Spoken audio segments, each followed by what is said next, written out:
tell them about the story of the warehouse supervisor when you first come here. Well, Jimmy started me out in the union. I actually came here for a summer job.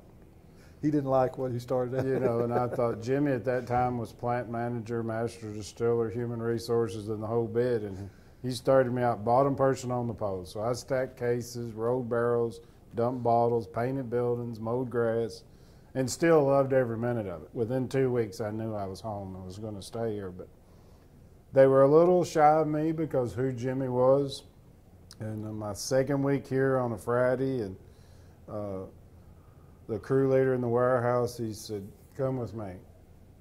So I thought, you know, I was just happy to do whatever they wanted me to. I thought it was a dream job. And he took me up to the 4th floor, which is where your best whiskey is. The sugar barrel.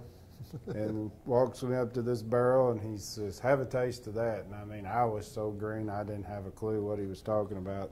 Because the bungs in the barrel, you have to drill them or beat them out. Back in those days, we beat them out. He just reached over and pulled the bung out.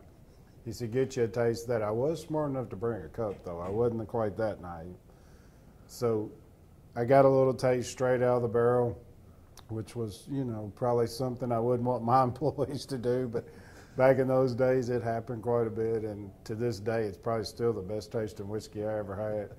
I mean, he knew where the best barrel was. It was such a great taste, and you could just feel it going through every vein in your body. So I was initiated at that time. People, when I didn't go home and tell Jimmy what had happened, I waited many years. Actually, he snuck up behind me as I was giving a tour one day, and this was probably 15 or 20 years later, and I was telling that story, and he background, and that's how Jimmy is. He'll sneak up on you.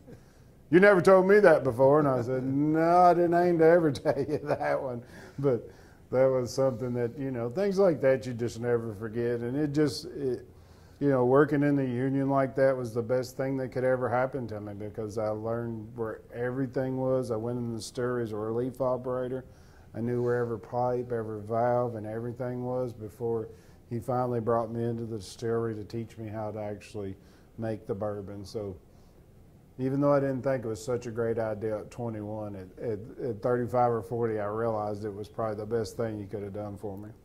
Well, he's had to oversee people now that he grew up with or went to school with and all, and they respect him a lot more now because, you know, if he'd started up here, well, you had it easy.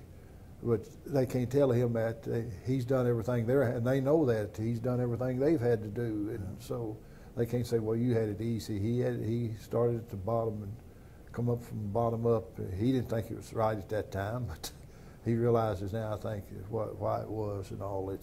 They respect him a lot more, especially in small communities where everybody knows everybody else. It's a lot more respect for you.